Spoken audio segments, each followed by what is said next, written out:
ان جیسوں کی امت کو اشد ضرورت ہے، بہت ضرورت ہے۔ جس طرح انہوں نے اسلام کو مدلل کر کے اور صاف براہین کے ساتھ پیش کیا ہے، میں نے تو زندگی میں کوئی نہیں دیکھا ایسا۔ اللہ نے سوشل میڈیا ایک بہت بڑا ذریعہ بنایا بات کے پھیلنے کا، تو اس کا جو خیر میں استعمال ڈاکٹر صاحب کے ذریعے سے ہوا ہے، بہت کم لوگوں کے نصیب میں یہ بات آئی ہے۔ تعلیم انگریزی میں ہوئی ہے نا، تو اردو کمزور ہے، عربی لہجہ کمزور ہے، لیکن قبولیت بہت اعلیٰ درجے کی ہے۔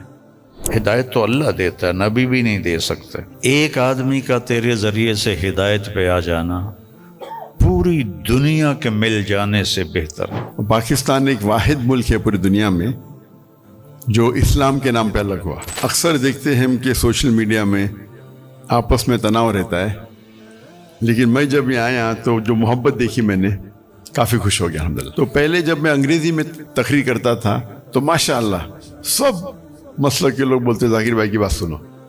جب میں اردو میں تقریر کرنے لگا تو پھر تنقید ہونے لگی، اور آج جب پاکستان میں آیا اور دیکھا کہ ہندوستان سے کئی گنا زیادہ یہاں وہ محبت ہے الحمدللہ۔ چاہے وہ ہندوازم ہو، چاہے کرسچینزم ہو، جوڈائزم ہو، سکھزم ہو، بدھزم ہو، ایتھیزم ہو، سیکولرزم ہو، دین کل سارے مذاہب پہ غالب ہوں گا۔ کتنے ممالک کے صدر سے تو کہتا ہوں کہ وہ اہم کنٹری کم از کم مسلمان ممالک ایک ہو جائے تو انشاءاللہ کون ہمیں چھیڑے گا نہیں۔ ہم سب ڈاکٹر ذاکر نائک صاحب دامت برکاتہم کی کے استقبال میں یہاں جمع ہوئے ہیں، اور مجھے میزبانی کا شرف اللہ نے بخشا ہے۔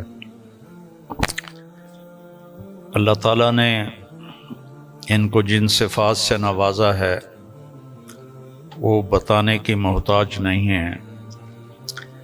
میرے ذہن میں ہمارے درس کی ایک کتاب ہے متنبی، ایک شاعر تھا ابو الطیب متنبی، اس کا ایک شعر میں ڈاکٹر صاحب کی نظر کرتا ہوں، اور یہ اس کے پہلے قصیدے کا پہلا قصیدہ ہے۔ مضت الدہور فما اتینا بمثلہ لما اتا فعجزنا عن نظرائہ، کہ بہت زمانے گزرے لیکن اس جیسا کوئی نہ آیا، اور جب وہ آیا تو پھر دوسرا لانے میں ناکام رہے گردش ایام۔ تو یہ شعر اب میں نے 1974 میں متنبی پڑھی تھی، تو ان کی برکت سے شاید کوئی میری یادداشت بھی ٹھیک ہو گئی، تو مجھے یہ شعر اچانک یاد آیا کہ اللہ نے ان کا مثل فی الحال تو کوئی نہیں ہے، لیکن ہماری دعا اللہ ان کے بیٹے کو ثانی ذاکر نائک بنائے، اور اللہ سے یہ بھی دعا ہے کہ کثر من امثالہ، کہ ان جیسوں کی امت کو اشد ضرورت ہے، بہت ضرورت ہے۔ جس طرح انہوں نے اسلام کو مدلل کر کے اور صاف براہین کے ساتھ پیش کیا ہے، میں نے تو زندگی میں کوئی نہیں دیکھا ایسا، اور تھا بھی کوئی نہیں کہ اللہ نے سوشل میڈیا ایک بہت بڑا ذریعہ بنایا بات کے پھیلنے کا، تو اس کا جو خیر میں استعمال ڈاکٹر صاحب کے ذریعے سے ہوا ہے، بہت کم لوگوں کے نصیب میں یہ بات آئی ہے، اور اصل ہے اللہ کی قبولیت۔ ڈاکٹر صاحب کی اردو بھی کمزور ہے، چونکہ اردو ان کی لینگویج نہیں۔ آپ کی کیا لینگویج ہے مدر لینگویج؟ انگریزی، لیکن ویسے آپ بمبئی کے ہیں؟ ہاں تعلیم انگریزی میں ہوئی ہے نا، تو اردو کمزور ہے، عربی لہجہ کمزور ہے، لیکن قبولیت بہت اعلیٰ درجے کی ہے۔ تو نہ کالی کو دیکھے نہ گوری کو، پیا جس کو چاہے سہاگن وہی ہے۔ تو یہ وہ اللہ کی پسند ہے، نہ کالی کو دیکھے نہ گوری کو دیکھے، پیا جس کو چاہے سہاگن وہی ہے۔ تو یہ اللہ کا انتخاب ہے، اللہ تعالیٰ نے ان کو اس کام کے لیے چنا۔ ڈاکٹر ہیں اور ڈاکٹری کرتے، پیسہ کماتے، مر جاتے، کون جانتا۔ لیکن انہوں نے من ترک شیئا للہ عوضہ اللہ خیرا منہ، جو اللہ کی رضا کے لیے کسی چیز کو چھوڑتا ہے تو اللہ اس کو اس سے بہتر چیز عطا فرماتے۔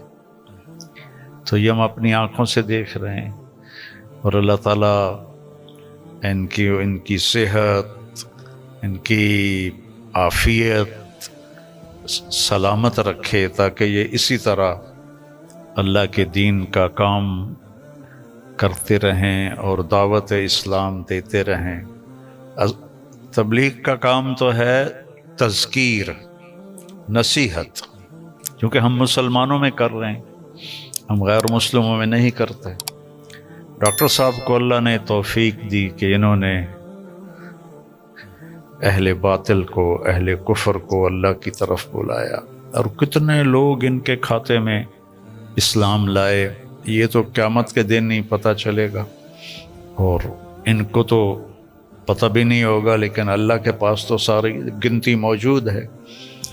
اور لَأَن يَهْدِيَ اللَّهُ بِكَ رَجُلًا وَاحِدًا خَيْرٌ لَكَ مِنْ حُمْرِ النَّعَمِ یا خَيْرٌ لَكَ مِمَّا طَلَعَتْ عَلَيْهِ الشَّمْسُ۔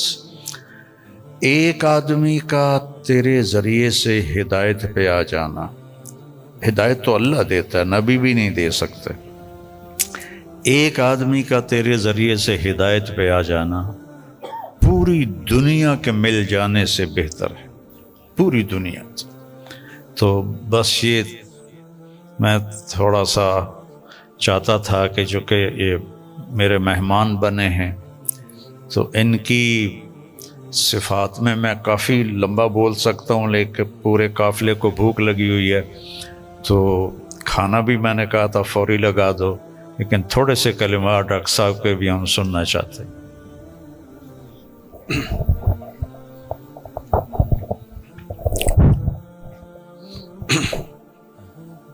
الحمدللہ والصلاة والسلام علی رسول اللہ وعلی آلہ وصحبہ اجمعین، اما بعد، ومن احسن قولا ممن دعا الی اللہ وعمل صالحا وقال انی من المسلمین رب اشرح لی صدری ویسر لی امری واحلل عقدۃ من لسانی یفقہوا قولی۔ میرے محترم مولانا طاری جمیل صاحب، میرے محترم مشائخ، میرے بزرگوں اور میرے بھائیوں، السلام علیکم ورحمۃ اللہ وبرکاتہ۔ جیسے کہ مولانا صاحب نے فرمایا کہ میری تعلیم انگریزی میں ہوئی ہے، تو ظاہر ہے کہ اس اردو تقریر میں غلطیاں ہوں گی، تو امید رکھتا ہوں کہ آپ اس غلطیوں کو نظر انداز کریں گے۔ الحمدللہ میں کئی سالوں سے پاکستان آنے کی تمنا رکھتا تھا، کئی سالوں سے، اور اللہ نے اسے اب پورا کیا۔ 11-12 دن پہلے میں پاکستان میں آیا الحمدللہ، اور آج میں لاہور شہر میں آیا، اور میری تمنا تھی کہ مولانا طاری جمیل صاحب سے ملوں۔ ملاقات پہلے ہو چکی تھی ان سے، مکہ میں ملاقات ہوئی تھی، لیکن اپنے شہر میں ملنے کا کچھ الگ لطف ہے۔ الحمدللہ آج مجھے بہت خوشی ہو رہی ہے، اور جب میں پاکستان میں آیا تقریباً 11 دن ہو گئے، مجھے بہت خوشی ہو رہی جو جذبہ پاکستانیوں کو دیکھ کے۔ الحمدللہ میں ان کا جذبہ تو باہر دیگر مذاہب میں دیکھ چکا ہوں، جب ملاقات ہوتی ہے گلف کنٹری میں، چاہے Dubai who, Saudi who, Qatar who, Kuwait who, you کے ہو، لیکن الحمدللہ اور مجھے لگتا ہے کہ جو پوٹینشیل ہے پاکستانیوں کا وہ بہت ماشاءاللہ بہت ہائی ہے. اور پاکستان ایک واحد ملک ہے پوری دنیا میں جو اسلام کے نام پہ الگ ہوا، واحد ملک. تو ہمیشہ پاکستان سے امید رہتی ہے. اور اب آنے کے بعد جو پاکستانیوں کی محبت دیکھی اور جو ان کا جذبہ دیکھا، باہر تو دیکھتا تھا، پاکستان آ کے ماشاءاللہ دل بے حد خوش ہوا. اور جتنے مدارس میں ہم گئے، چاہے کراچی میں، چاہے لاہور میں، الحمدللہ اکثر دیکھتے ہیں ہم کہ سوشل میڈیا میں آپس میں تناؤ رہتا ہے، لیکن میں جب یہاں آیا تو جو محبت دیکھی میں نے، کافی خوش ہو گیا الحمدللہ. اور میں ہمیشہ کہتا ہوں کہ بمبئی میں جب میں نے سلسلہ شروع کیا تھا کہ ہمارے پیس ٹی وی کے لیے کانفرنس جب کرتے تھے تو ہم ماشاءاللہ دیگر مذاہب کے وہاں جب ہم ڈبیٹ کرتے تھے، لیکن جب مسلمانوں کا کانفرنس رکھتے تھے ہم تو دیگر مسلک کے لوگ کو بلاتے تھے. اور جس طریقے سے پاکستان کا ماحول ہے ویسا ہی ماحول آپ دیکھیں ہندوستان کا بھی کچھ حد تک ہے. اور میرا اصول ہمیشہ رہا ہے کہ جو بھی اللہ اور اللہ کے رسول کی بات کر رہا ہے اس کے ساتھ جڑ جاؤ. تو پہلے جب میں انگریزی میں تقریر کرتا تھا تو ماشاءاللہ سب مسلک کے لوگ بولتے ذاکر بھائی کی بات سنو. جب میں اردو میں تقریر کرنے لگا تو پھر تنقید ہونے لگی. بٹ الحمدللہ ثم الحمدللہ میرا اصول تھا، اور میں نے کہا ہم جب کانفرنس کرتے ہیں تو میں نے قرآن کی کوئی آیت نہیں پڑھی جس میں لکھا ہے کہ آپ ڈاکٹر ذاکر نائک کے خلاف بات کریں گے تو جنت لے جائیں گے، یا کوئی حدیث نہیں پڑھی جس میں لکھا ہے کیا آپ ڈاکٹر ذاکر نائک کے خلاف بات کریں گے تو جنت لے جائیں گے. تو جو لوگ میرے خلاف بات کرتے تھے میں ان کو بھی بلاتا تھا، اور میرے منچ پہ وہ میرے خلاف بات کرتے تھے لیکن مجھے کوئی اعتراض نہیں تھا. اس کے بعد چند ہفتوں یا مہینوں بعد وہ دوست بن جاتے تھے. تو ہمارا مقصد ہے لوگ کو اللہ اور اللہ کے رسول کی طرف بلانا، اللہ کی کتاب کی طرف بلانا. اور اس میں اللہ سبحانہ و تعالیٰ نے کافی سفلتا دی. اور میں ہمیشہ کہتا ہوں کہ جب مسلمان کہتے ہیں میں ہی صحیح ہوں تو میں کہتا ہوں میں بھی صحیح ہوں. دونوں میں فرق ہے، میں ہی صحیح ہوں اور میں بھی صحیح ہوں. تو یہ اس کو لے کے چلیں گے. اور اللہ تعالیٰ فرماتے ہیں سورہ عمران میں سورہ نمبر 3 آیت نمبر 103 میں وَاعْتَصِمُوا بِحَبْلِ اللَّهِ جَمِيعًا وَلَا تَفَرَّقُوا، اللہ کی رسی کو مضبوطی سے پکڑیے اور آپس میں نہ بٹے. اللہ کی رسی ہے قرآن اور حدیث. اگر ہم اس کو پکڑیں گے اور لوگ کو اللہ کی طرف بلائیں گے، اللہ کے رسول کی طرف بلائیں گے، لوگ اگر بلانے لگے شخصیات کی طرف یا ادارے کی طرف یا گروہ کی طرف تو ہم دیکھیں گے آپس میں تناؤ رہیں گا. اور قرآن مجید میں کہا گیا ہے کہ فتنہ قتل سے خراب ہے. تو الحمدللہ اللہ سبحانہ و تعالیٰ نے، حالانکہ میری اردو کمزور ہے پھر بھی اللہ نے میری محبت ان کے دل میں ڈالی. یہ ھذا من فضل رب. اور آج جب پاکستان میں آیا اور دیکھا کہ ہندوستان سے کئی گنا زیادہ یہاں وہ محبت ہے الحمدللہ. جو مسلمان بھائیوں میں جو محبت ہے اور دل بے حد خوش ہوا.